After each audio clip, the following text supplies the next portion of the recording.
रायपुर से मिल रही बड़ी खबर से लॉकडाउन में रियायतें दी गई है। जी हां, करीब सवा महीने बाद ये रियायतें दी गई है, जिसमें शर्तों के साथ आज से शाम 5 बजे तक बाजार खुले रहेंगे।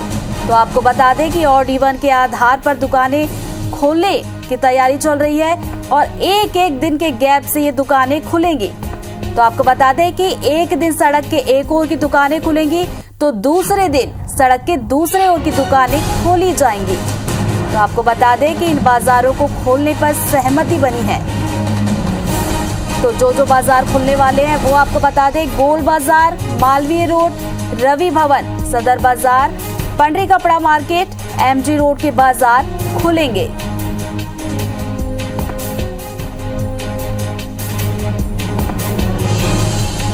तो इस वक्त की बड़ी खबर रायपुर से आपको बता रहे हैं, जहां पर नियम शर्तों के साथ बाजार खोलने की अनुमति दी गई है। तो धीरे धीरे रियायतें मिली। अब ये जो चौथा चरण लॉकडाउन का, जिसमें अतिरिक्त रियायतें दी गई हैं और पहले भी कहा जा रहा था कि पॉजिटिविटी रेट अब कम हो रहा है, उसके साथ ही रियायतें जो है बढ़ा दी गई है। तो आज से ऑड इवन के आधार पर दुकानें खुलेंगी। एक दिन एक तरफ की दुकानें खुलेंगी तो वहीं दूसरे दिन दूसरे तरफ की दुकानें खोली जाएंगी और इस पर सहमति भी बन गई है। नियम शर्त तय किए गए हैं, जिसका पालन करना होगा दुकानदारों को और नियम शर्तों के साथ और कोरोना की गाइडलाइन का पालन करते हुए दुकानें खोलने की अनुमति दी गई है।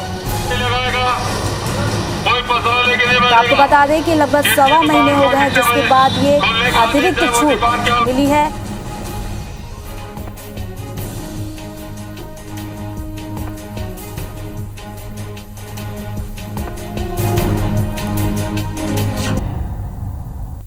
प्रिया हमारे साथ जुड़ गए। प्रिया, लगभग सवा महीने के बाद रियायतें दी गई हैं, किस तरीके से गाइडलाइन का पालन करना होगा ये बताइए, विस्तार से बताइएगा।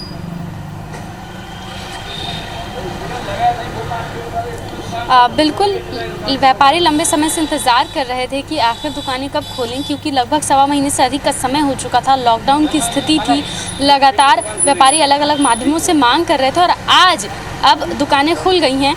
तस्वीरें दिखाती हूँ मैं आपको। सुबह 9 बजे से इन्हें खोलने की इजाज़त है। इसके लिए व्यापारी संगठनों से अलग माध्यमों से मांग कर रहे थे और आज अब दुकानें खुल गई हैं। तस्वीरें दिखाती हूँ मैं आपको। सुबह 9 बजे से इन्हें खोलने की इजाज़त है। इसके लिए व्यापारी संगठनों से अलग से चर्चा की गई थी। व्यापारी संगठनों को बताया गया था कि क्या नियम कायदे हैं, किस तरीके से उन्हें पालन करना है और इसके लिए व्यापारी संगठनों ने ऑड इवन फार्मूले का यूज़ किया है। जो मेन बाजार है वहाँ पर, यानी कि एक दुकान खुलेगी, उसके बाद की दूसरी दुकान बंद रहेगी, फिर तीसरी दुकान खुलेगी और चौथी दुकान नहीं खुलेगी। इसके लिए अलग अलग स्टिकर लगाए गए हैं। पिंक स्टिकर और येलो स्टिकर लगाए गए हैं।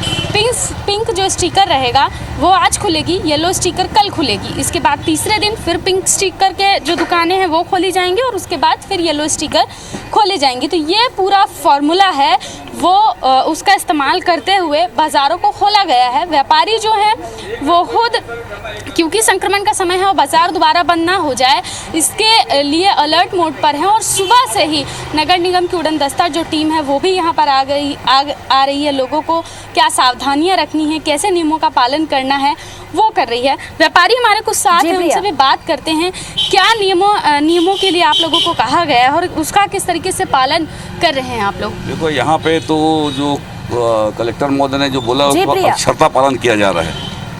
यहाँ पे 2 कैटेगरी में किया है, एक दुकान खुलना और एक बंद करना है। जैसे कि आप देखोगे, कल हम व्यापारियों ने तो पिंक स्टिकर लगाया हुआ, जो आज पिंक रंग कलर दुकान खोलना है, हमने सब दुकान में निशान लगा दिया गया है। के माध्यम से आप लोग दुकान को बांट रहे हैं। हाँ, बिल्कुल, स्टिकर के माध्यम से बात है ना। जो बड़े कॉम्प्लेक्स है वहाँ पर लेफ्ट और राइट, यानी दाएं और बाएं का जो है वो तय कर लिया गया है। एक दिन दाएं दुकान की ओर की दुकानें खोली जाएंगी, दूसरे दिन बाएं ओर की दुकानें खुली जाएंगी। तो ये पूरी बाजार की स्थिति है। व्यापारी भी चाहते हैं कि लगातार जो व्यापार है वो पूरी तरीके से बंद ना हो। लॉकडाउन और रियायतों के साथ भले ही छूट मिले और उसका फायदा जो है वो बाजार को भी मिले, क्योंकि बाजार रियायतों के साथ छूट जरूर दी गई है, लेकिन आप सभी से अपील है कि कोरोना गाइडलाइन का जरूर पालन करें। चलिए आगे बढ़ते हैं।